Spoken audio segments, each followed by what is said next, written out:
Yeah, I think I have that already. Yeah, okay, sure.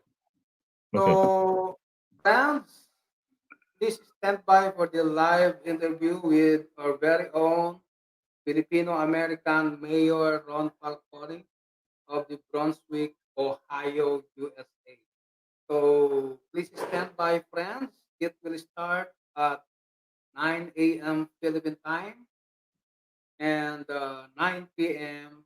US time.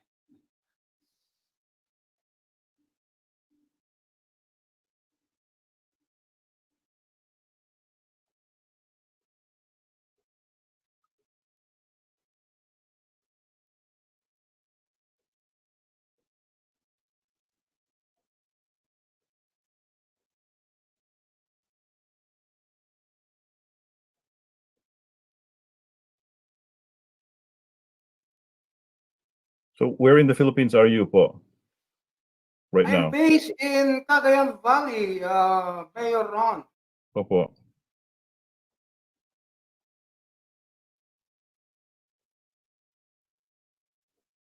Do you still have contacts with your friends in Tondo, Manila? Are your relatives? Um, most Relatives of, of your parents? most of my relatives are already here, the states. Uh, I have some relatives there, and some of my in-laws are still there po. okay, can we start now, sir? I'm sorry, could you repeat that po? Can we start? Can we start in 5 minutes? Yes, of course. Yes.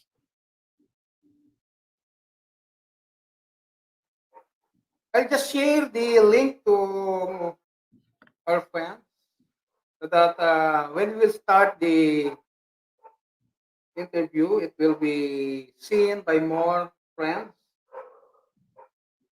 I'll try to post something right now. And you said you sent me the Facebook post, the link. Yes, sir. Actually, it is a live now, but we are still on standby.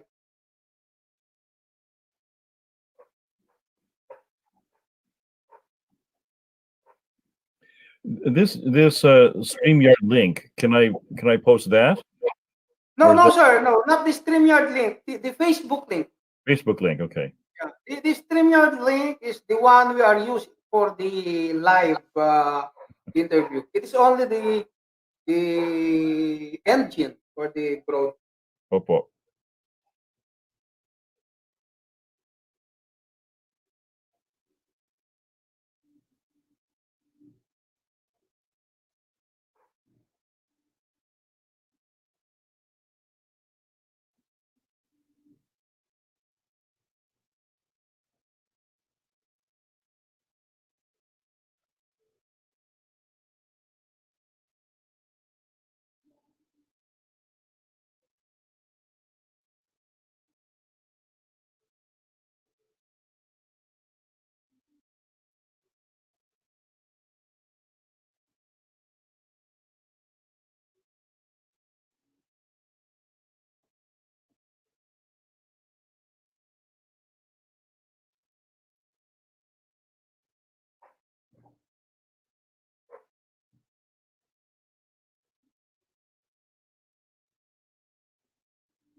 Good morning, Philippines. Good evening, United States of America.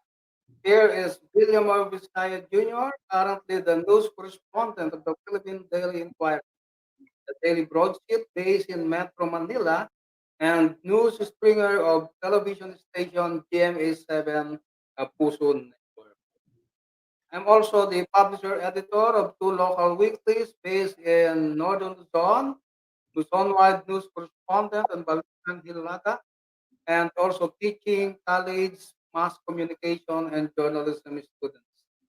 Now, friends, we'll be having a valued guest who is during his precious time, a knowledgeable personality, as we will be bracing for the United States presidential election between incumbent President Donald Trump and former President Joe Biden.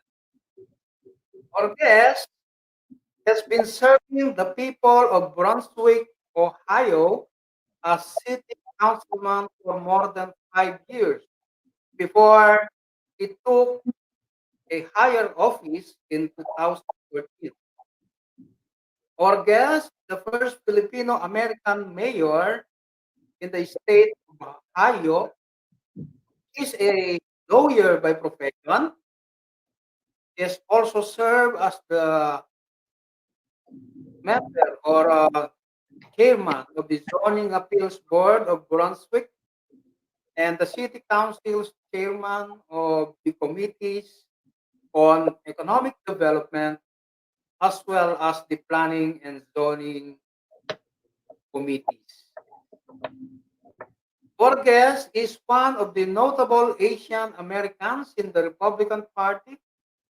He has been supporting the Trump campaign and volunteered in numerous election campaigns of fellow Republicans. Ladies, friends, gentlemen, let us welcome Mayor Ron Falconi of the Brunswick City Hall in Ohio, USA. Sir, good morning here in the Philippines. Good evening there in the Uh, United States of America. Please greet our kababayans here and your Filipino ancestors. And, so happy to get in touch with you, Mayor. So before we hope, okay. Good morning, Mayor. oh, Kindly magandang, greet to our magandang, relatives here in the Philippines and magandang viewers. umaga. Magandang umaga sa inyong lahat dyan sa Pilipinas. Ako po si Ron Falconi. I'm the mayor of Brunswick, Ohio. And I want to thank you for interviewing me and allowing me to be on your show this morning. Yeah. So thankful to that. Good to know, Mayor, that we have a very active Filipino American public official who has made a mark in the United States of America. So before we will go further, Mayor, may I ask you on the demographics of the city you are leading now? Well, Probably what is in store for the tourists, for example, how the trade and industry or the economy usually work there? some of the demographics of the city of Brunswick, it's mostly I would say probably 95% or more uh,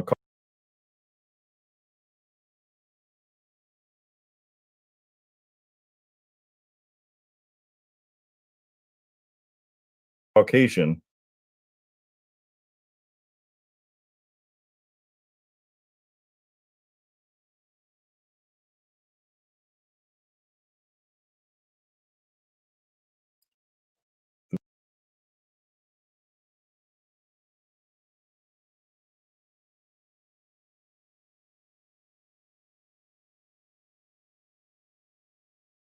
Population is about 35,000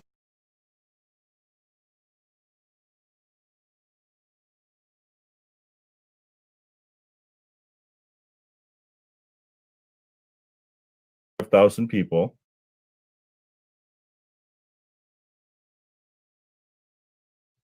And we're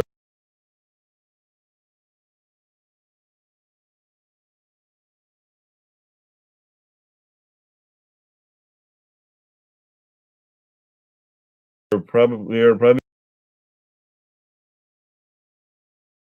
we it's in Brunswick, Ohio, and Ohio is about maybe 35 minutes south of Cleveland. I've been mayor since I ran for mayor in 2013, and then ran again for re-election in 2017, and then I'm not up for re-election again until next year. Before becoming mayor, I was a city councilman from 2008 until 2013. And then before that, I was a volunteer in political campaigns. I've always been interested in politics. I always found it fascinating. I spent probably most of my adult life involved, just as you mentioned, in one campaign or another. The number one question people ask me is, how do I get the name Falconi? Because it's an Italian name, But as I was chatting with you before, both of my parents are originally from the Philippines. They're both from Manila.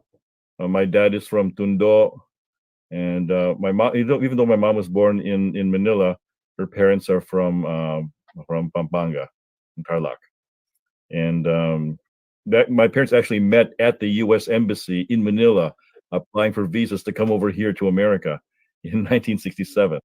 So immigration is part of my heritage, is part of my blood.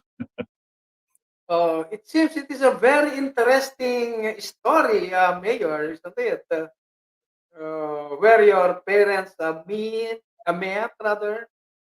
It is good to know, glad to know that there is a link of the United States of America to the Philippines through your parents. Oh, absolutely, absolutely. And my wife was also born and raised in the Philippines. She was born and raised in Muntinlupa, Salabas, and my wife and I have been married for 22 years now. Okay. So glad to know, Mayor. So as if I already visited your city, and hopefully, when the pandemic will stop, we will have a time also to visit. Oh, we would love to have you, Paul. Like United States of America. Oh, we'd love to have you, Paul. Okay. So now I would be asking you, Mayor, how is the Filipino American community and their involvement is being regarded in your area? Yes, I mean, the Filipino community, as well as the entire country, is very riveted by this upcoming election here in about a week now, and all the groups are excited. However, I know that I've been involved with the Filipino community, actually, because the Trump campaign invited me to join 25 other people, and we formed the Trump Asian Pacific American Advisory Committee for the re-election campaign. So I serve on this committee with 25 others. There's maybe about a half dozen other people who have Filipino descent, like myself. And most recently, our big project was arranging caravans to drive in different cities and different states all across the United States in support of President Trump's reelection. And I participated, and it was in Washington D.C. recently, and also had the opportunity to address some members of the Filipino community in suburban Washington. A lot of us also, myself and others, we go on because of the pandemic. A lot of us are doing many Zoom meetings, speaking to our kababayan who reside, whether they live in California or Las Vegas or Florida or wherever, to try to encourage them to volunteer for the campaign, and of course to go out to vote to re-elect the president. I see. So in your perception, Mayor, who are the Filipino Americans most likely to vote for there in your place? Well, I mean, if you listen to the media, a lot of them say that if you are a person of Asian descent, you're most likely going to vote for Biden, Joe Biden, who's the Democratic nominee. However, a recent study shows that the Filipino community is really divided. So the numbers are roughly equal, around 50% for the Republican candidate and 50% for the Democratic candidate. Unfortunately, a lot of that is hidden because the media here in the United States tends to favor the Democratic candidate.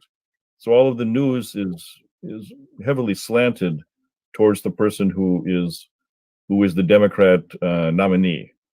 But I can assure you that many Filipinos uh, vote or have feelings which are friendly to both the Democrats, and there are also Filipinos who identify as Republicans.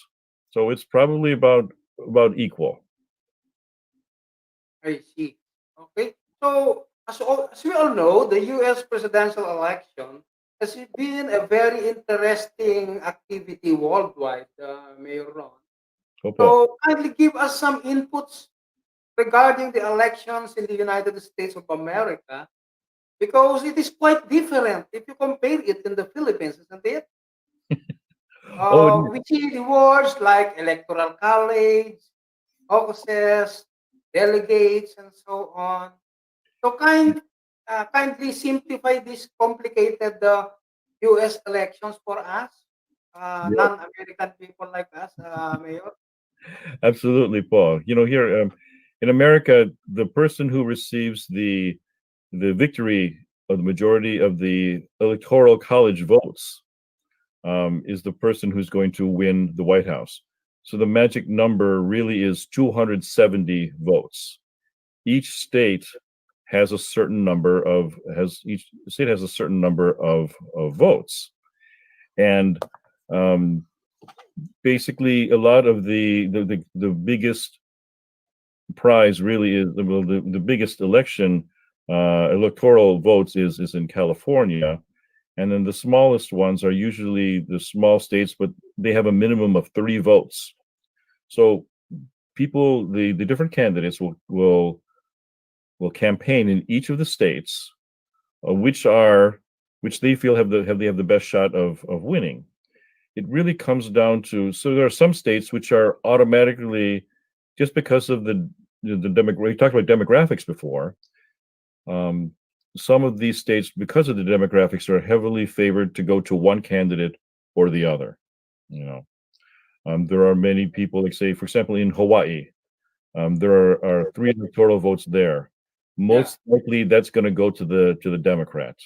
Okay, a lot of the West Coast, for example, like Washington, Oregon, and California, that will go most likely to the Democrat. Okay, then there are states which are most likely going to lean Republican. For example, like say Oklahoma or North Dakota or South Dakota.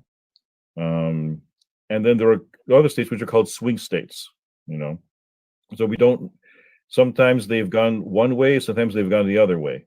So this time, the president and former Vice President Biden, who's the challenger, have been campaigning mostly in the swing states because that's where they need to either um, they feel they have the best chance of winning if they can get those swing states, because a Democrat is not going to go to a state which is very, very heavily Democratic because they're probably going to win there anyway.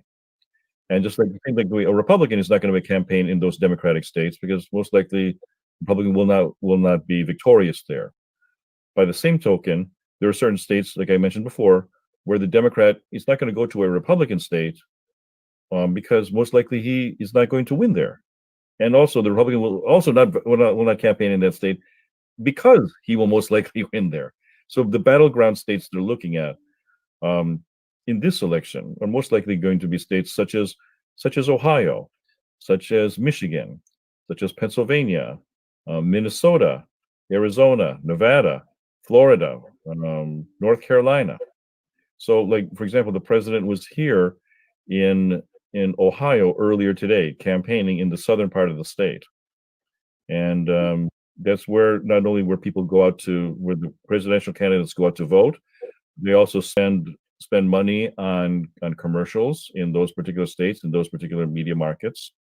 And you know, the magic number that the candidates need to get to is 270.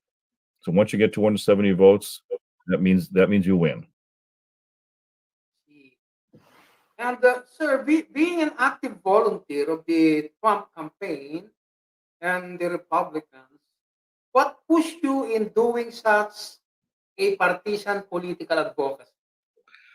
So I've always been interested in politics ever since I was young, and I volunteered for many Republican campaigns for a number of years, and helping out either with even local races from city councilman to mayor, all the way from state representative, state senate, governor, senator, congressman, you named it. I pretty much volunteered for that, but maybe about 12 years ago, I decided to run myself. So in 2007, I decided to run for city council, and I really worked hard. I poured my heart out. I had all of my volunteers, and we were knocking on doors. We were talking to people. We were placing ads in newspapers, sending out mailings, and then I lost. And I lost by 143 votes out of several thousand cast. But luckily, there was a vacancy on the city council, and I applied for the vacancy, and I was able to get on. Yeah, so I got on there, and then at first I was appointed, and then after that I ran to defend the seat in 2009, and then, like I said, I ran for mayor in 2013, and then ran for re-election again. For me, I really enjoy politics. It's something which is very, very, as you mentioned, it's very, very fascinating and very fun, and I enjoy the give and take of debate, and I enjoy talking to people. I enjoy helping people, and that's how I got interested in this.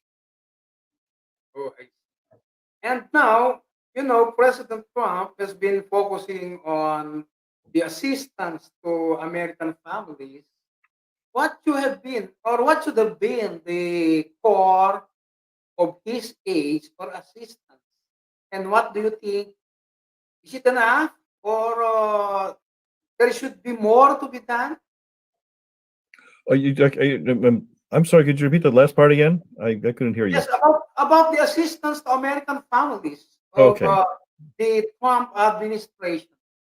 Oh yes, absolutely. And obviously because COVID, um, it's ravaged the whole world. The United States isn't the only country involved here, and then the president's response has been a strong one. I mean, right off the bat, because this virus started in China, he immediately talked about how China was involved, and then banned travel to China. So that was the first step. And then, unfortunately, this is something which was new, and a lot of the world was still trying to grapple with this. The president took initiative and tried to make sure that American families were well cared for during this pandemic.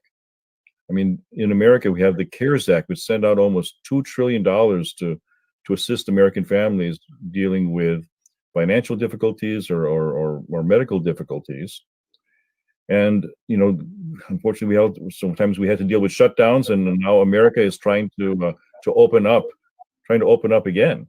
And so, and unfortunately, right now I know that the president is trying to get additional help to American families, but it's being held up in Congress by the Democratic Party. So they probably think that because this is an election year, they hold up the act, they hold up the finances, somehow they can gain political points and votes. And it's unfortunate that the other side is doing that, but because in the end, everyone's here to help serve the American people, and that's what's important. Oh, I see. Okay. So, being a Filipino American mayor, how do you answer questions and other concerns about the anti-immigration policies of President Trump? Does it sit well with your being a Filipino American? Well, here, I mean, the president has always stated that he wants to put America first, number one. Okay, but and then he also wants to make sure that he is, and not just the president, but I would say that most Americans are really opposed to illegal immigration. The president just stated also in his recent debate that even though the president is opposed to illegal immigration, he's in favor of legal immigration. I know that there's big talk about putting up a wall along the southern border. That's true, and the president has been putting up the wall on the southern border. But he's also stated that even though he wants a wall there, he wants to put a big door in the middle so that people can come over legally. So the key word here really is legal immigration in regards to the immigration problems that America has here. Because here in America, we have almost 11 million, I know I'm lowballing it. There's probably more, but a minimum of 11 million people who are here in the country illegally. And the president, wants to at least at first to stem the tide of people who are staying here illegally, and then proceed in that fashion. Oh, and the advocacies of President Trump on fighting COVID-19 are being despised by the opponents as, shall we say, lacking vigor. And they say that he was saying response is tremendous. Uh, the uh, the actions are rounding the corner, but the opponents are actually saying it lacks vigor. So, any answer on that? Yes, here. I mean, unfortunately, the way that I think the way that the American people are looking at this is when the other side is going to be attacking us on these particular issues. A lot of these attacks that they're putting forward is really very political. It's to their advantage to make sure that the president does not succeed in trying to do this. It's their advantage to try to help out their candidate in this case, which is Joe Biden, and the media is complicit in this. Yeah, once again, as I mentioned, the president has fought hard to make sure that American families are safe and to make sure that American families have the financial resources in order to get through this crisis. Not only that, but if you look at the number of businesses that have been shut down, I know the president is committed to making sure that these businesses open up again so that people can have the finances, the people can have the ability to pay their bills, to make sure their kids go to school, and everyone here in America just wants life to get back to normal. They do, and the Democrats are trying to throw up all these roadblocks. And I can talk about this for a long time. But Mm. here, for example, like the president stopped, as I mentioned before, the president stopped travel to and from China. When he did that, the members of the Democratic Party were already claiming that he's xenophobic, that he's racist, he's xenophobic. He doesn't want to have anything to do with people from Asia. In response, the Speaker of the House, who was a Democrat, walked proudly in Chinatown, and amidst a lot of other people there.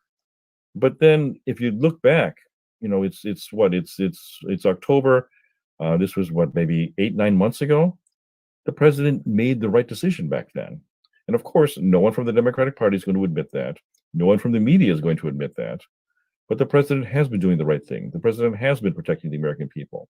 And that's why he needs another 4 years to make sure I'm confident that we will conquer this virus and this economy will be open and America will move forward here. Okay. So, as we all know, tax cuts and made in America tax credits are some of the advocacies of President Trump, while Joe Biden harps on increasing corporate tax rate and income tax rate. So, among or both rather of those advocacies, how this will be possibly be helpful to Americans there?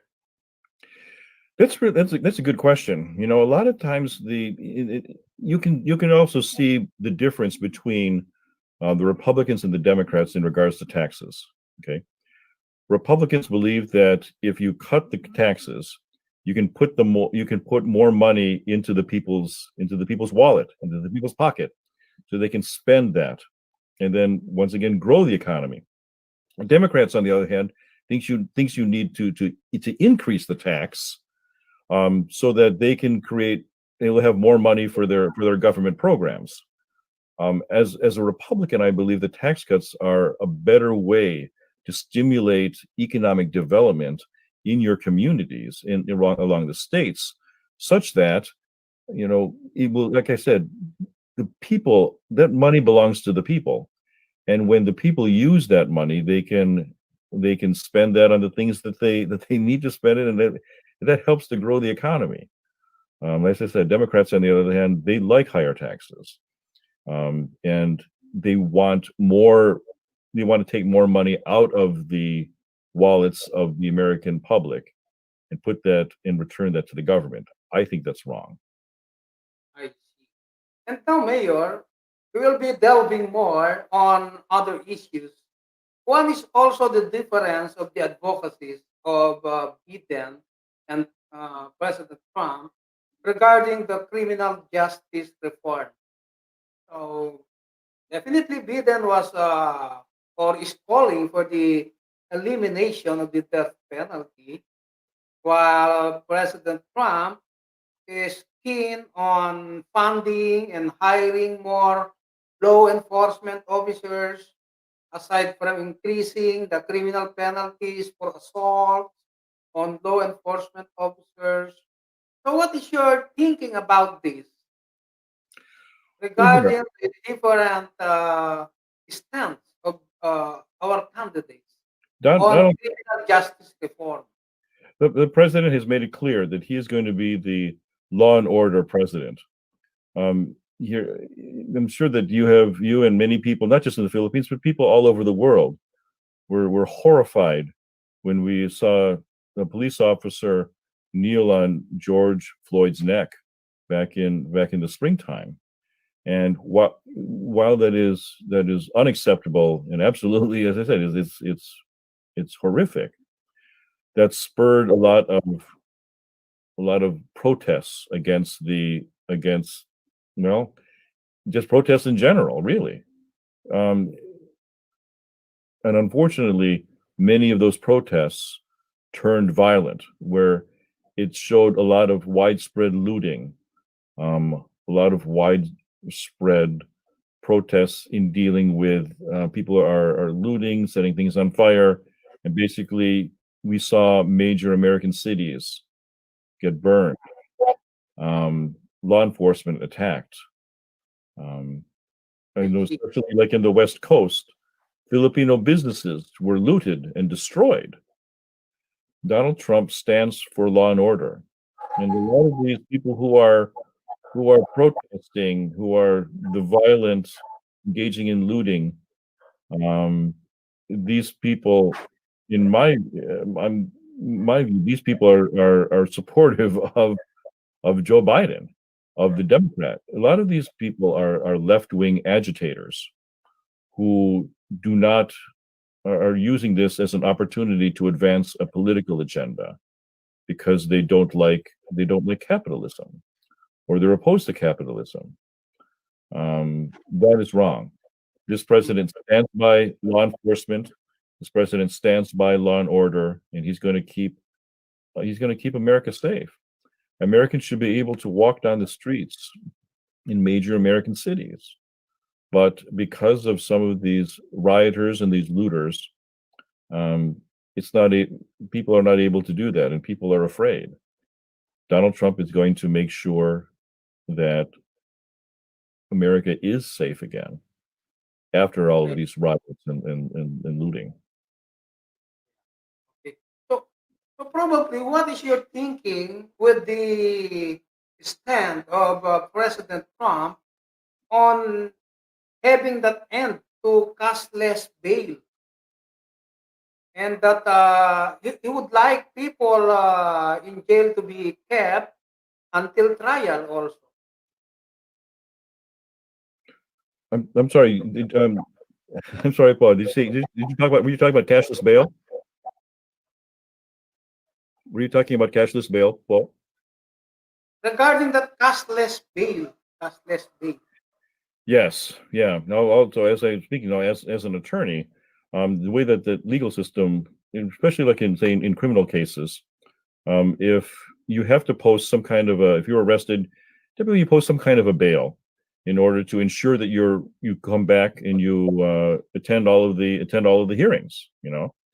I know that the president absolutely opposes the cashless bail because you need to be able to ensure people's return back into to participate in the, the legal justice system. That's also if you post the bail, then you won't be able to. There's an incentive for you to come back and to return to the court, return to the hearings, things like that. And I Right. think that that's an important part of it because if there's no bail for all cases across the board, um, the accused defendant may not have an incentive to return anymore if he doesn't post something, if he doesn't post that bail. So I think that's a good idea to have some kind of have the bail there, and then leave that up specifically to a jurist, to a judge, or to a magistrate. Now, here in the legal system, the magistrate does have the option of granting someone what's called to release the person on their own recognizance. The judge can always do that. However, but to eliminate all bail, I think would be a bad idea. I see. In your own opinion, why is there a need or there is no need for decriminalization of cannabis?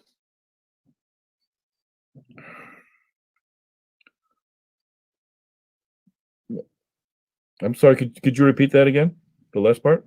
Uh, is there a need or there is a need or there is no need for decriminalization of cannabis? Well, Because Joe Biden was actually having a plan, if elected, to decriminalize cannabis. okay. I think you're talking about the marijuana, about legalization of marijuana, about Yeah. my thoughts personally and all that. Yes.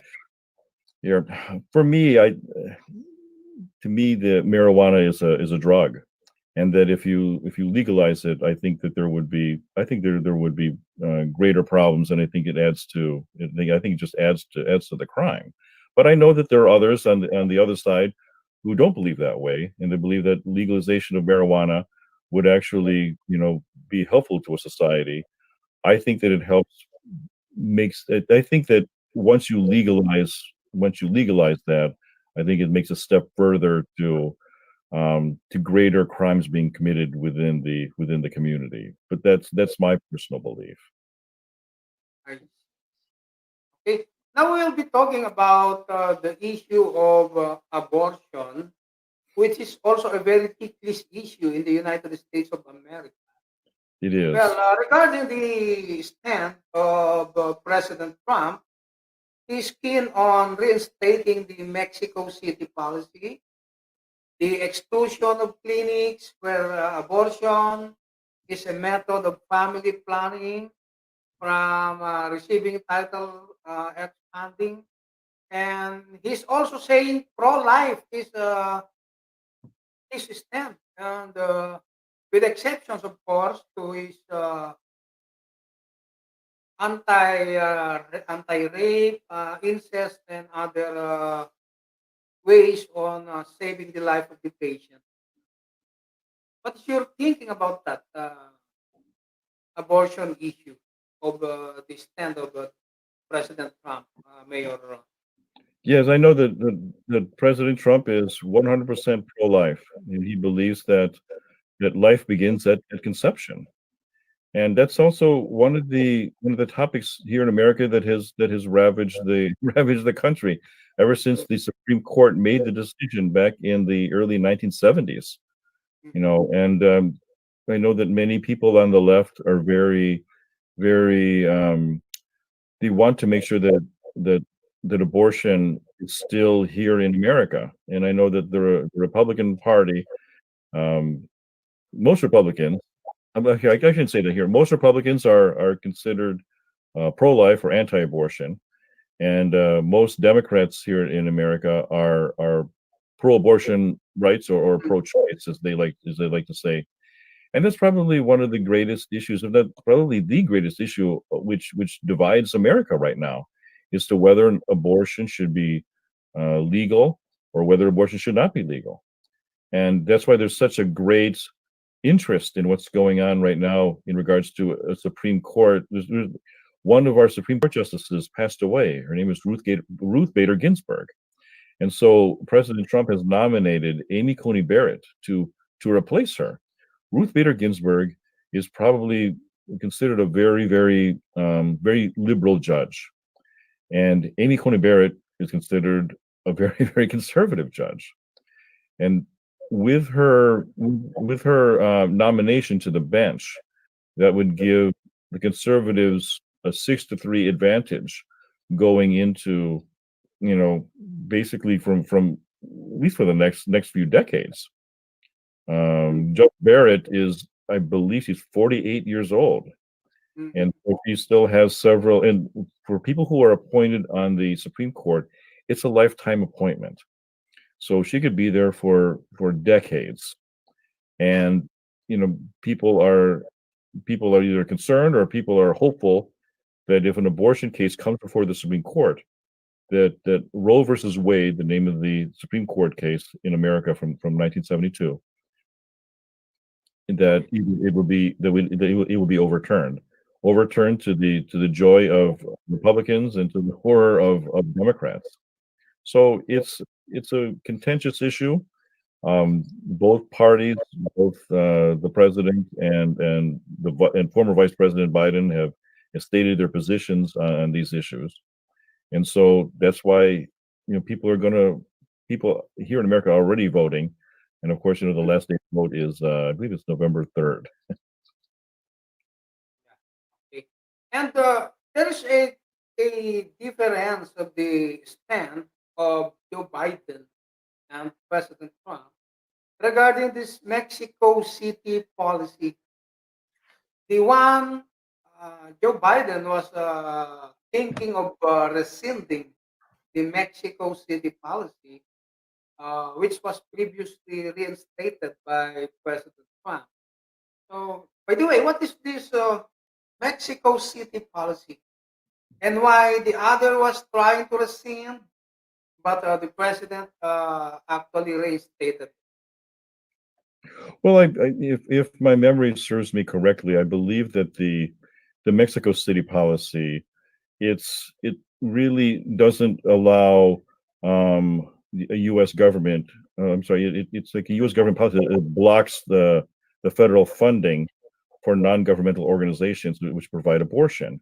Now, the president is very the president and most Republicans are very adamant that American taxpayer dollars not be used for abortion.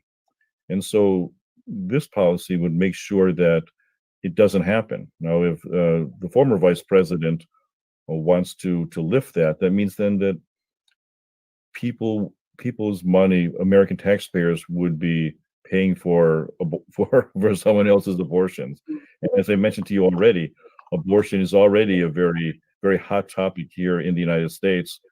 Um, and then for American taxpayers to pay for someone else's abortions somewhere else um, would not sit well with the American public, in my view. Okay. Now we will be going to the issue of climate change. Joe Biden is thinking of rejoining the Paris Climate Agreement, which the president earlier withdrew uh, from that agreement. So, what is your thinking regarding that? Is it beneficial to the United States of America to for the withdrawal or rejoining the agreement? I think rejoining the agreement would be a disaster for America. And I know that many Americans are, weren't too crazy about being about joining the Paris Accords in the first place. Because I think it limited American businesses. And Mhm. the problem that we have, America, and Donald Trump is a businessman. He wants American businesses to grow, and by having this agreement, which is basically controlled by people outside the United States to control, basically put limits on businesses within the United States, I think is not beneficial to the American economy. And that's really the main issue there. And as you mentioned, even in your graphic, we need to be able to make sure that at least, the Republicans believe that American businesses um, have to be able to move forward and shouldn't be burdened by these regulations from outside outside the United States. I think that's wrong. And so the president made the correct decision in withdrawing from the Paris Accords. Oh, okay. So we have a very lengthy discussion on different issues, Mayor, and I hope I Mhm. did not get much of your time. Anyway, how is your campaign going there, sir? You mean the presidential campaign? Yes, Or in your volunteerism work. oh yeah, it's going wonderful. I mean, I was just out campaigning and knocking on doors. It's evening here in Ohio, in Brunswick, Ohio. This morning, I was out campaigning and knocking on doors to gather votes for the president. And of course, when my constituents or other fellow Republicans see this interview, hopefully that will also remind them to go out and vote, because it's a very important election. It's probably the most important election in our lifetime, and we need to be able to go out and make a decision and have our say. And I'm asking everyone to go out and vote to reelect the president. So that is a very good advocacy, Mayor. No? And now, Mayor, any parting message to our fellow Phil-AMs there in the United States of America and also to the U.S. in general? Oh well, once again, well, thank you so much for having me on your show. I'm very thrilled and honored, and I enjoyed our talk. I hope we get to talk again anytime. And then And to the probably meet personally later on in the next I years. think yes, absolutely. I'm inviting you to come here to Brunswick. I'm inviting you to join me at City Hall once all of this once all of this madness ends. Would love to meet you personally. But also to the Filipinos here in the United States, and to the people all over the world. I want to reiterate that I believe that we've had a great 40 years here, and that the president has made America strong again. The president has made America wealthy again, and the president is continuing to make America great again. And then thank you so much, and go out and vote. I'm asking everyone to go out and vote Republican. And thank you very much too, Mayor. So that is our special guest, Mayor Ron Falconi, the City Mayor of Brunswick, Ohio. Good Maraming morning, Philippines, salamat. and good evening, US. Maraming salamat po. Thank you.